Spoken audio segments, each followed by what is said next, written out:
Hello everyone, कैसा रहा आप सभी का लॉ का paper.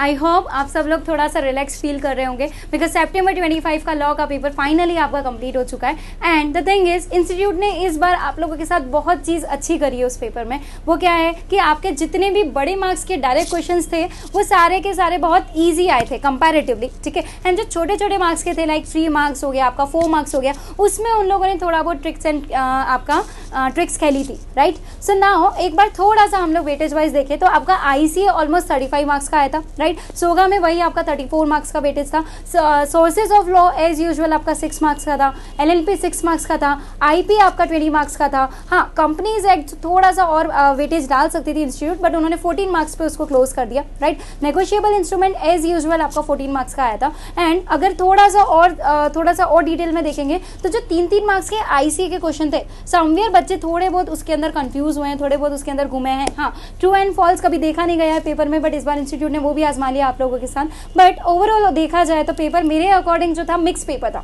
Like it was a very manageable paper, ठीक है। आई थिंक बहुत सारे बच्चों का तो बहुत अच्छा पेपर भी गया होगा, ठीक है। एंड बाकी लोगों के लिए थोड़ा सा लेंदी लगा होगा तो हो सकता है आपका पेपर छूटा हो, लेकिन अगर आपने स्मार्टली उसके साथ डील किया होगा, छोटे मार्क्स को बाद में अटेंड किया, डायरेक्ट क्वेश्चन यानी कि बड़े मार्क्स को आपने पहले अटेंड किया, तो डेफिनेटली आप लोग अच्छा कर पाए होंगे। So what ever it is, जो भी हुआ है सब उसको भूल जाना है अब, ठीक है। आपको नेक्स्ट पेपर के ऊपर फोकस करना है। एंड अगर थोड़ा बहुत डिटेल एनालिसिस समझना है तो उसके लिए आपका ऑलरेडी वीडियोस आ चुका है, आप एजीसी के चैनल पे जाके उसको रेफर कर सकते हैं, ठीक है। एंड जो भी आपके दूसरे पेपर्स है आप देख सकते हो, लॉ का जो भी आपका वेटेज है वो सब कुछ मैराथन में जैसा हमने डिस्कस किया था वैसे ही आया, ठीक है। इंपॉर्टेंट क्वेश्चंस भी आपके मैराथन से, सारी चीज़ें मैराथन से ही बैठी है। So now what you have to do now, next paper का तैयारी करना है, ठीक है। एकदम फ्रेश माइंड से बैठना है, जो कुछ भी हुआ है ज़्यादा एकदम डिटेल एनालिसिस में नहीं जाना है कि कितना मैक्स है क्या है, वो सब चीज़ें छोड़ देना है, ठीक है। सिर्फ एक बार के लिए एनालिसिस वीडियो देखो, उससे आपको आइडिया लग जाएगा कि मेरा आंसर कौन सा सही है कौन सा गलत है, दैट्स इट। उसके बाद किसी फ्रेंड से डिस्कस नहीं करना है, फ़ोन वगैरह सब ऑफ करो